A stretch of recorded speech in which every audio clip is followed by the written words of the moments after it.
Hello, I am Lovely AI, your reporter for today, and now I'm going to present to you the Interpsychic theory of Alfred Adler.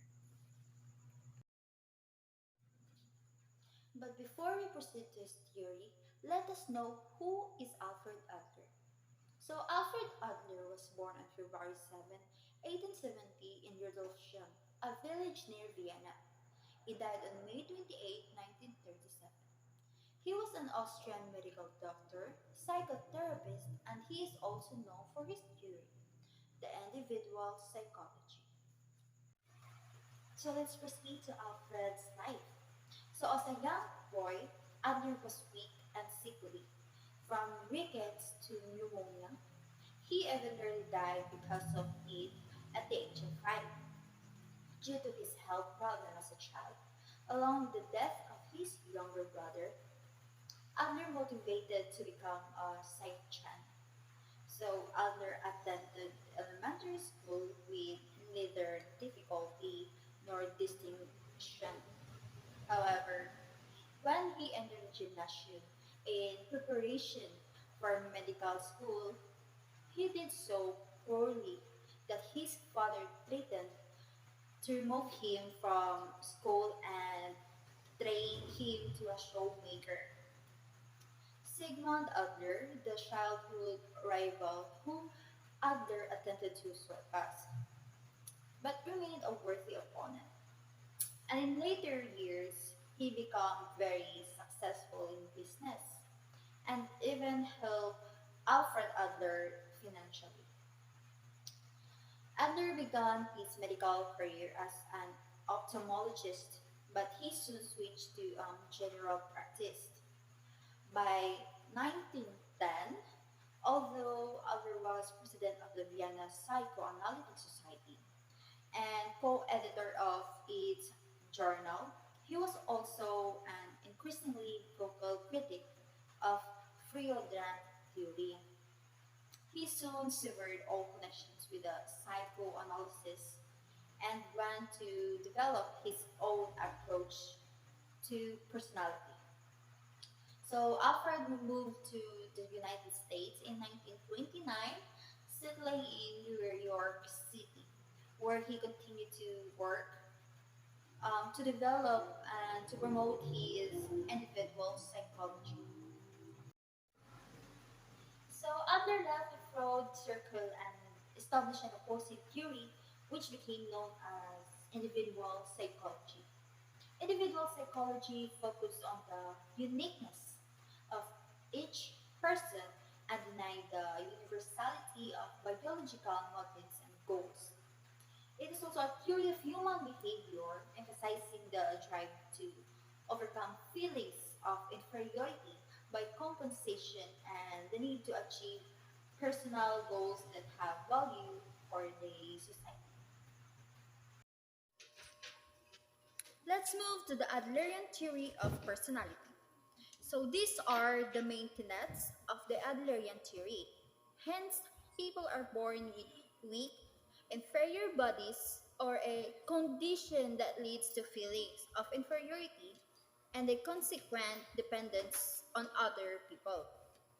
So, therefore, a feeling of unity with others in social interest is inherent in people and the ultimate standard for psychological health. Inferiority feelings are a motivating force as to what Adler believes. So Adler proposed that inferiority feelings are the source of all human striving. So the number one is the one dynamic force behind people's behavior is the striving for success or superiority. So if Freud thinks that the main driver or the main motivation of the people is by the sex and ambition, on the other hand, Adler said that it's not the sex and aggression, it's the motivation or the striving of the superiority of people. Second, people's subjective perceptions shape their behavior and personality. So the way we interpret the reality or interpret the things that happening around the world, it shapes the behavior and our personality. So it doesn't matter what happened outside because the important is what is our interpretation inside. Third, personality is unified and self-consistent. Fourth, the value of all human activity must be seen from the viewpoint of social interest. The fifth, the self-consistent personality structure develops into a person's style of life. So our personality, our thoughts, behaviors, and feelings will develop in our own style of life. Hence, that style of life is unique in everybody, but it depends on the heredity or the decision that he or she makes. Lastly, style of life is molded by people's creative power. So this is our power to choose for ourselves of what kind of style of life or what type of personality or goal we make. In striving for success or superiority, the first tenet of Adlerian theory is Adler reduces all motivation to a single drive, the striving for success or superiority. Individual psychology holds that everyone begins life with physical deficiencies that activate feelings of inferiority, feelings that motivate a person to strive for either superiority or success. Even Adler's own childhood was marked physical deficiencies and strong feelings of competitiveness with his older brother. So according to Adler, this drive become a superior will lead us to reach our final goal, which can be personal superiority or success of all humanity, depending on our choices. The final goal. People strive toward a final goal of either personal or superiority, or the goal of success for all humankind. In either case, the final goal is fictional and has no objective existence. Nevertheless, the final goal has great significance because it unifies personality and renders all behavior comprehensible. So it's like the things that unifies the person. Like if you know the goal of that person, you can explain his behavior, why he do this, like why he do that. Striving for compensation. People strive for superiority or success as means of compensation for feelings of inferiority or weakness. So without the innate movement toward perfection, children would never feel inferior, but without feelings of inferiority, they would never set a goal of superiority or success. Striving for personal success or superiority. Some people strive for superiority with little or no concern for others. Their goals are personal ones, and their strivings are motivated largely by exaggerated feelings of personal inferiority or the presence of an inferiority complex. A college teacher, for example, may appear to have a great interest in his students because he establishes a personal relationship with many of them. So, by striking displaying much sympathy and concern, he encourages vulnerable students to talk to him about their personal problems. So this teacher possesses a private intelligence that allow him to believe that he is the most accessible and dedicated teacher in his college. To a casual observer, he may appear to be motivated by social interest, but his actions are largely self-serving and motivated by overcompensation for his exaggerated feelings of personal superiority. Striving success. These healthy individuals are concerned with goals beyond themselves, are capable of helping others without demanding or expecting personal payoff, and are able to see others not as opponents, but as people with whom they can cooperate for social benefit. Social progress is more important to them than personal credit. Subjective of perception. Adler's second tenet is people's subjective perceptions shape their behavior and personality. People strive for superiority or success to compensate for feelings or inferiority. But the manner in which they strive is not shaped by reality, but by their subjective perception of reality. That is, by their fictions or expectation of the future. So, for example, the parents of the child are OFW and they are not present when the child was born or to raise. So that's the reality, that the parents are not there. So the child can interpret that in two ways. The first was, my parents do not love me because they are not here, or my parents are not here because they are working hard to have a good life. So those are two subjective perceptions.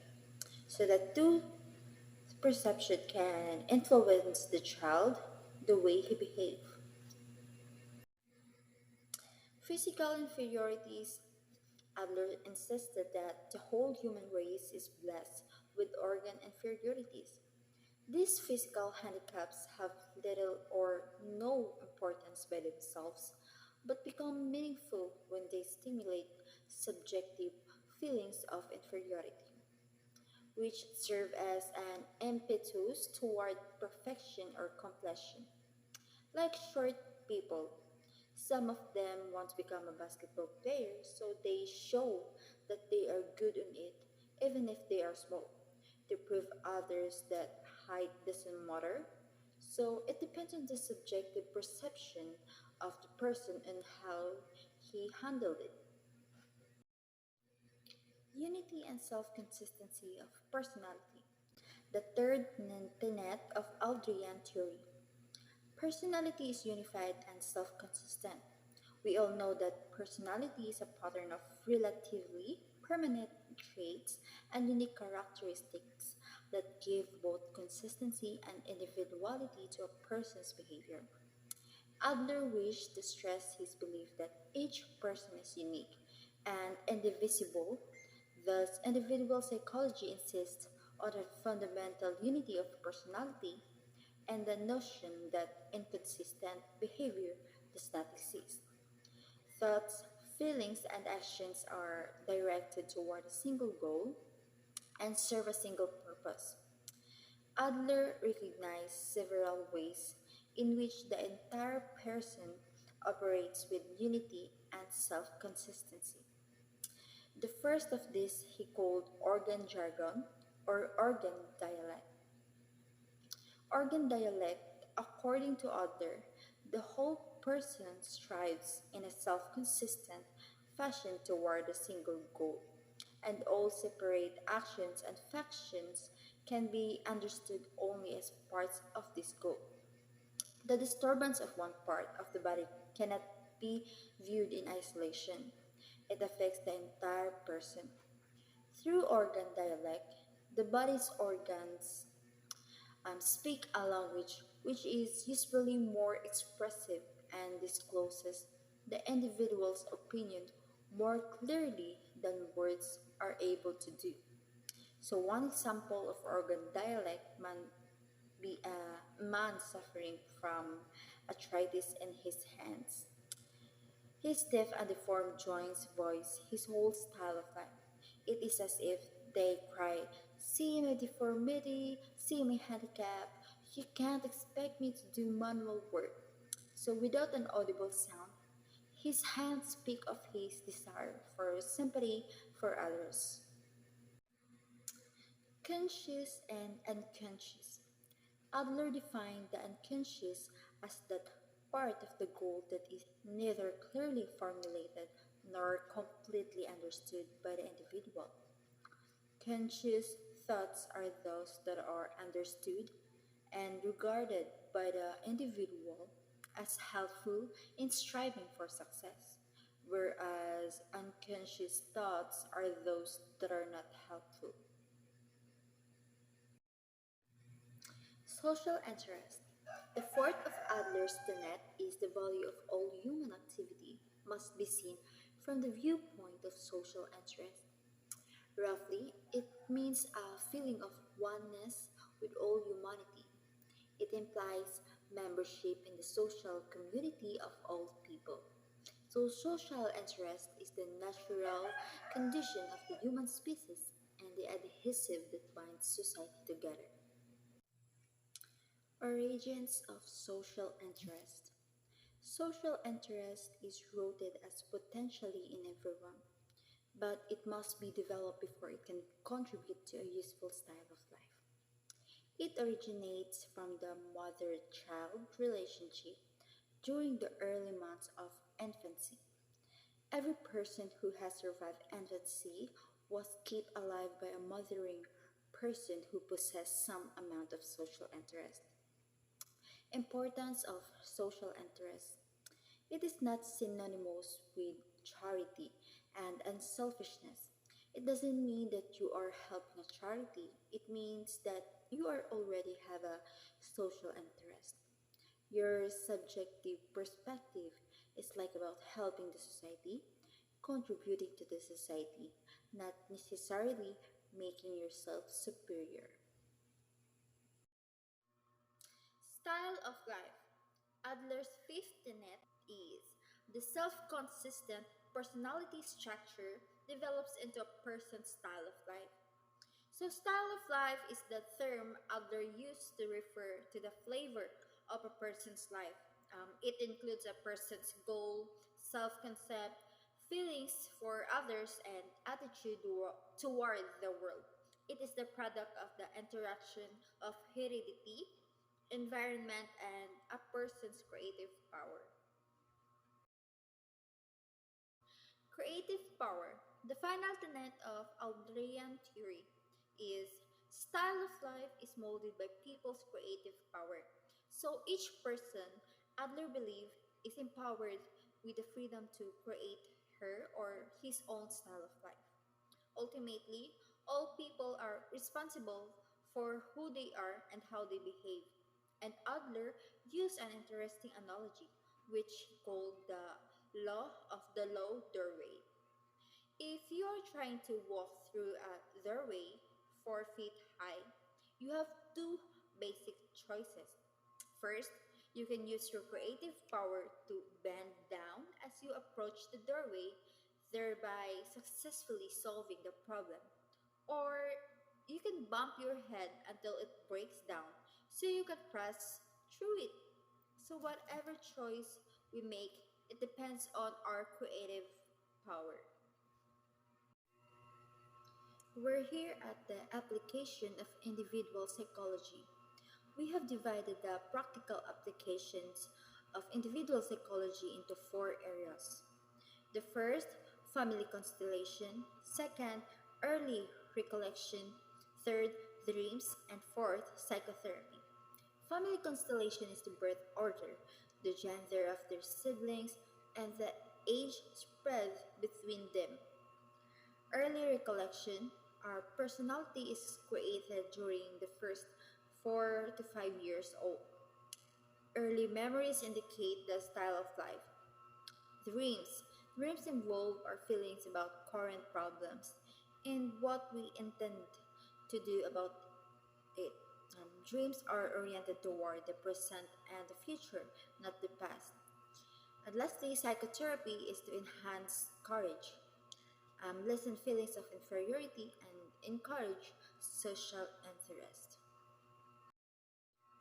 Birth order. Adler believed that birth order had a significant and predictable impact on a child's personality and their feelings of inferiority.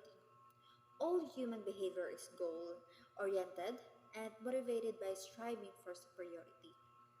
Individuals differ in their goals and how they try to achieve them.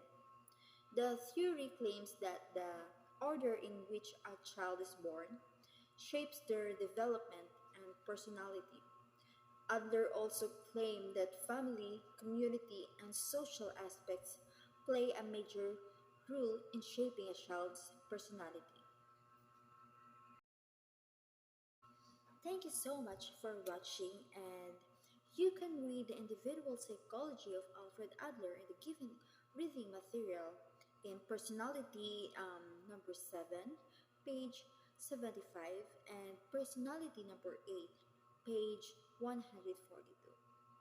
Thank you and God bless.